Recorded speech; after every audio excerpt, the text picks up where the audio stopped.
Hey guys, hope everybody's doing okay. What I want to do right now is give a quick review slash overview of balancing equations so you guys can work on some of your homework problems and figure out how to do these. So once you get the hang of it, it's all pretty easy, but it all goes back to some good nomenclature, foundational skills, and some attention to detail. So let's take a look at this one example. This is actually in your packet on page 7. Okay, so go to page 7 and go to the top, and it should have this example here where it says Intro to Balancing Equations. Write a formula equation for the following. So a lot of this is really going to boil down to, can you take something in the word form and put it into an actual chemical equation? All right, so it says solid potassium nitrate. So what I like to do is put my, I like to write my ion symbols right above the actual name itself. Helps me write my formulas better and eliminate silly mistakes. So potassium nitrate, potassium I know is K+1. And nitrate is NO3 minus 1. So automatically, if you don't know what those are, you are getting the whole thing wrong within the first 5 seconds. Okay, so we need to know what those ions are and how to write formulas. It's heated to produce gaseous oxygen. Okay, so I know oxygen gas, oxygen's by itself, that's O2. And solid potassium nitrite. So potassium is K+1, and nitrite's NO2 minus 1. Okay, so let's write the formula and the equation. So solid potassium nitrate, okay, KNO3, solid, is heated to produce. So to produce is my yield sign, and heated is delta H. It produces gaseous oxygen. Oxygen's diatomic, so it's one of our 7 diatomics. It's by itself, so you put O2. And potassium nitrite, so that is KNO2 solid. Okay, from there we go on and we would actually balance this, which we'll do, I'll balance a different one later. Okay, but that's the starting point here. So write your equation and then you go about balancing it. This is really step 1 of every problem we do for the entire unit now. Okay, so we'll get the hang of it. Next one on your paper is this one. So it says ammonia gas is reacted with oxygen. So ammonia gas tells me what it is.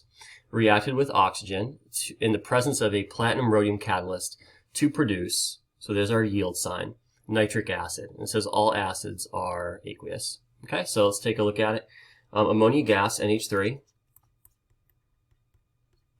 is reacted with oxygen. So is reacted with is just plus oxygen, O2. We could assume it's a gas. All right, in the presence of a catalyst to produce, so there's my yield sign.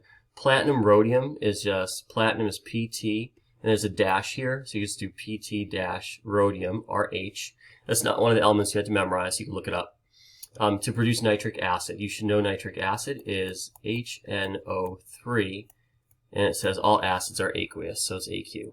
All right, so if you don't know nitric acid, wrong. Then you can't balance it, and it's whole chain reactions. So again, nomenclature is important here going forward. On page 7, you guys have some rules.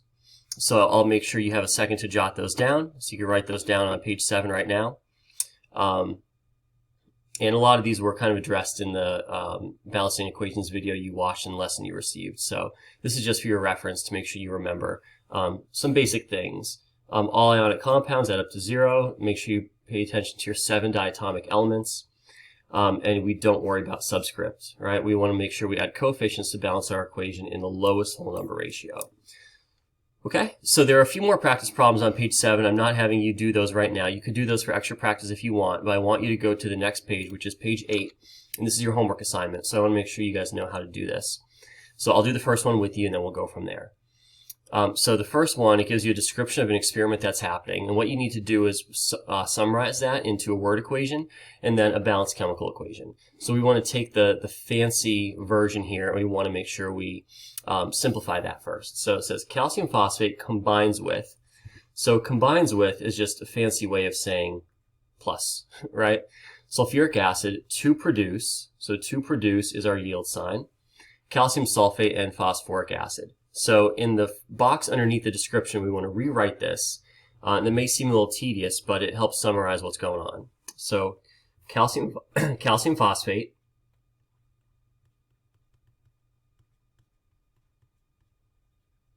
and it's hard for me to write on my screen here with this pen I'm using. combines with, so it's just plus, so you'll just write plus on your paper, sulfuric acid,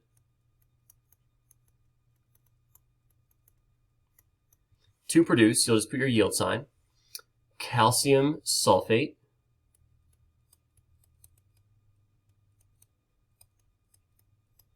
and, and is just plus phosphoric acid.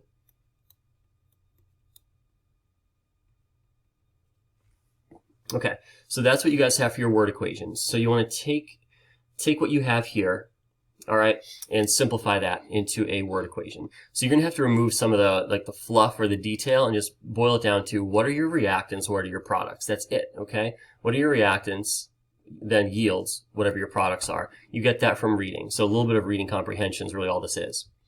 The next step is to write your formulas. Okay, so let's go through and do that real quick, and then I'll let you guys do the rest of them. So calcium phosphate is ionic, so calcium is Ca plus 2, and phosphate is PO4 minus 3. Okay, sulfuric acid, H2SO4. Calcium sulfate, calcium is Ca plus 2, sulfate SO4 minus 2, and then phosphoric acid, H3PO4. All right, so what we want to do now is put those into our chemical equation. All right, so let's go through and rewrite this so that where you're going to see balanced formula equation on your handout, on your note sheet, this is what you're going to put in that row. So calcium phosphate will end up being this, Ca3PO4 plus sulfuric acid, H2SO4, gives you calcium sulfate, CaSO4, plus phosphoric acid, H3PO4. Okay, so that's what you guys need to have on your note sheet. Oops. All right. Now you just have to go through and balance it. So I'll knock that out real quick for you here, but it doesn't give you any other states of matter or anything, so you can kind of ignore those if it doesn't give it to you. We will recognize later that these are aqueous. Most of these are actually aqueous things. A couple of them are solids, so we'll worry about that later. But right now you don't need to. So I'm going to balance this real quick. You guys can do it the longer way, but eventually you'll get fast enough where you don't need to do it that way. You'll notice that you have 3 calciums here on the left, so you need 3 calciums on the right. But then you'll go back and forth. This one's a little bit tough to balance. You'll recognize you have 2 hydrogens here on the left and 3 on the right. So anytime there's a 2 and a 3, the common multiple is 6. So what you'll actually need here, I'll change my marker color real fast. What you'll need here is a 3 here, okay, to give you 6 hydrogens, and then a 2 here to give you 6 hydrogens here. All right, and then what do you want to do? Try to balance out your other stuff. So you have sulfate right here. If you have sulfate on both sides, you can just keep it together as sulfate. That's actually a little shortcut that one of the videos maybe didn't address. So I have 3 sulfate ions here. I want to have 3 sulfate ions here, so I'm going to put a 3 there. That changed my calcium to 3, and I already have 3. I have 2 phosphates, okay, because phosphate is here, and I have 2 of them. So I'm actually done. You can put a 1 here if you want to. You don't need to, though. I like to put it there just because I like to have it filled in, but it's really not common to see that. It's really not, I mean, it's not wrong, but it's not really accepted. But I do it anyway because I like to make sure everything looks complete. Okay, so 1, 3, 3, 2 is balanced equation for that one. Okay, so that takes care of number 1. You guys only have 7 of them on that paper, so you only have 6 left to do. So give it your best shot. You want to make sure you do your word equation first, and then your balanced formula equation. If you can't balance it, like balancing is not all that hard. If you can't balance it, normally what the problem is that students write some formula wrong, like something with their nomenclature is wrong. So none of these are going to be ridiculous to balance.